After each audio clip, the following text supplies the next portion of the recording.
తెలంగాణ రాష్ట్రంలో కాళేశ్వరం ప్రాజెక్టు తెలంగాణ ప్రభుత్వం బీఆర్ఎస్ ముఖ్యమంత్రి కేసీఆర్ గారు ఉన్న రోజుల్లో నిర్మించడం జరిగింది. దానికి సుమారుగా 88,000 కోట్ల రూపాయలు ఖర్చు పెట్టడం జరిగింది. అదే ప్రతిపక్షాలు 1,00,000 కోట్లు ఖర్చు పెట్టారు అని చెప్తున్నారు. 88,000 ఖర్చు పెడితే 1,00,000 కోట్ల దుర్వినియోగం అని ఎట్లా చెప్తారు అని బీఆర్ఎస్ పార్టీ వాళ్ళు అంటున్నారు. 88,000 కోట్ల రూపాయలకు వడ్డీ చూసుకున్నా 1,00,000 కోట్లు అవుతాయి. డబ్బు 1,00,000 కోట్ల 88,000 కోట్ల అనేది సమస్య కాదు. దానిలో అవినీతి ఎంత జరుగుతుంది అనేటటువంటిది పెద్ద సమస్య. ఆ సమస్యను ప్రజలు అర్థం చేసుకోగలగాలి. దాంట్లో ఎవరు బాధ్యులు అనేటటువంటి విషయం కూడా తెలుసుకోవాలి. కొంతమంది నిపుణులు అంటే ఐఏఎస్ ఆఫీసర్స్ లాంటి వాళ్ళు దాన్ని డిజైన్ చేసినటువంటి వేరే వాళ్ళు టెక్నీషియన్స్ కూడా అంటాం ఏంటంటే కేసీఆర్ తన ఇష్టం వచ్చినట్టు కట్టించాడు, డిజైన్ ప్రకారం కట్టించలేదు, అందువల్ల అక్కడ మేడిగడ్డలో ఉన్నటువంటి పిల్లర్స్ కుంగిపోయినాయి అని చెప్తున్నారు. అది నిజమో అబద్ధమో ఎంక్వైరీలో తెలుస్తుంది అని అంటున్నారు. ఎంక్వైరీ కంటే ముందే ఒక నిపుణుల సంస్థ కేంద్ర సంస్థ తెలియజేసింది దీంట్లో ఈ ఇబ్బందులు జరిగినాయని. నిన్న మొన్న ఈ మధ్య రేవంత్ రెడ్డి గారు మండలిలో మాట్లాడుతూ ప్రజాప్రతినిధులందరినీ అక్కడికి తీసుకుపోయి ఎంత అవినీతి జరిగిందనేటటువంటిది చూపిస్తామన్నప్పుడు కేసీఆర్ గారి కుమార్తె కవిత వీళ్ళందరినీ తీసుకుపోవటానికి అదేమన్నా టూరిస్ట్ స్పాట్ అంటుంది. ఒక విధంగా చూస్తే అది టూరిస్ట్ స్పాట్ కూడా చాలామంది పోయి వస్తున్నారు. అటువంటి పరిస్థితుల్లో ఎమ్మెల్యేలు ఎమ్మెల్సీలు ఎందుకు చూడకూడదు? ఒకటి చూస్తే ఏమవుతుంది అనేటటువంటి విషయం కవిత చెప్పలేకపోయింది. అవన్నీ చూస్తే వాళ్ళ యొక్క అవినీతి బయటకు వస్తుందని ఆమె ఉద్దేశమా? వీళ్ళందరినీ ఎందుకు తీసుకుపోవాలని అని మాట్లాడుతుంటుంది. ఈ విధంగా చేయటం వలన కవిత ఆ విధంగా మాట్లాడటం వలన ఆమెకే ఇబ్బందులు ఎక్కువగా ఉంటాయనే విషయం తెలుసుకోవాలి. ఆమె మాట్లాడే పద్ధతి ప్రజలు పూర్తిగా అర్థం చేసుకోవాలి. ఇంకొకటి, ఈ యొక్క మేడిగడ్డ ప్రాజెక్టులో జరిగినటువంటి అవినీతి గురించి నిరూపించాలి అంటే ఎప్పుడు నిరూపిస్తారు? ఎంతకాలం పడుతుంది? అరెస్టులు ఎప్పుడు చేస్తారు? శిక్షలు ఎప్పుడు వేస్తారు? ఒకవేళ ఖర్చు పెట్టినటువంటి డబ్బులు వాళ్ళ యొక్క సొంత ప్రాపర్టీస్ నుంచి ఎప్పుడు వసూలు చేస్తారు అనేటటువంటిది ఒక ప్రశ్నార్థకం.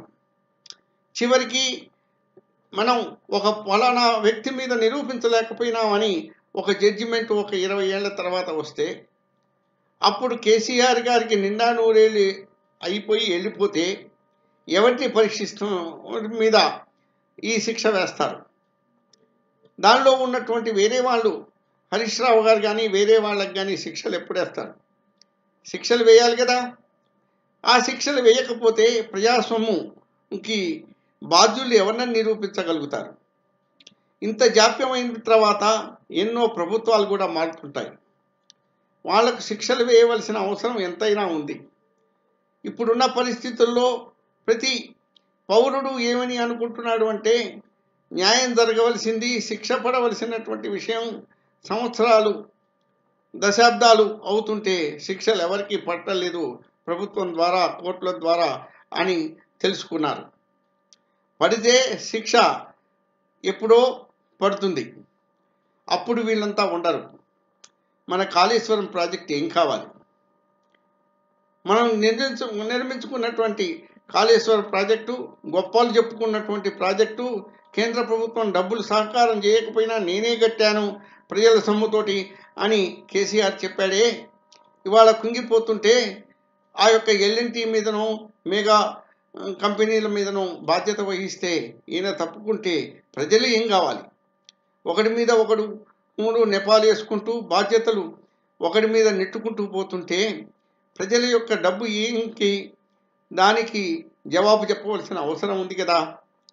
దానికి జవాబు చెప్పవలసిన పరిస్థితి, వాళ్ళను శిక్షించవలసిన పరిస్థితి రావాలి అంటే ఇప్పుడు ఆ బీఆర్ఎస్ పార్టీలో ఉన్నటువంటి ఎమ్మెల్యేలందరూ ఆ ముగ్గురిని వదిలిపెట్టి ఆ కుటుంబ వ్యవస్థలో ఉన్నటువంటి ఆ ముగ్గురిని వదిలిపెట్టి బయటకు వచ్చి కొత్త పార్టీ పెట్టడం, లేకపోతే ఆ పార్టీకి గుడ్ బై చెప్పి వస్తే ఒక రకమైనటువంటి పనిష్మెంట్ వస్తుంది. ఇంకా రూల్స్ ప్రకారం శిక్షలు పడాలంటే ఇంకా ఎంతకాలమో పడుతుంది. ప్రజాప్రతినిధులు, ప్రజలు ఎన్నుకున్నటువంటి వాళ్ళు ఆ యొక్క లంచగొండులకు, అవినీతి పరులకు శిక్ష వేయాలి అంటే ఇది ఇమ్మీడియట్గా చేయవలసిన పరిస్థితి. పొరపాటున అక్కడనే సంపాదించినవి ఉంచుకొని అక్కడనే ఉండి అటువంటి వాడికి అవకాశం ఇచ్చి మళ్ళా ఎన్నికల్లో కూడా అవకాశం వస్తే మనం తెలంగాణ ప్రజలు చాలా అమాయకులని అనుకుంటారు.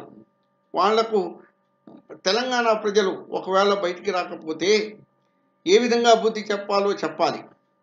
వాళ్ళ యొక్క భావంతో, వాళ్ళ యొక్క వాయస్ తోటి ఇప్పుడున్నటువంటి బీఆర్ఎస్ ఎమ్మెల్యేలందరూ బయటకు వచ్చి వేరే పార్టీ పెట్టడంలో కానీ, లేకపోతే బీఆర్ఎస్కి జవాబు చెప్పే పద్ధతిలో కానీ ఉండేటట్టు ఉంటేనే అది పనిష్మెంట్, లేకపోతే పనిష్మెంట్ కాదని తెలుసుకోవాలి.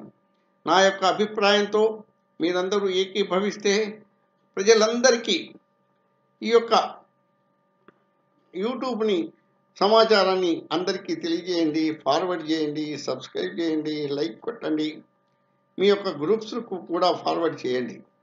అప్పుడే నిజాలు బయటకు వస్తాయి. ఈ ప్రజాప్రతినిధులు ఎవడెంత దోచుకుతింటున్నాడు అన్నటువంటి విషయం తెలుస్తుంది.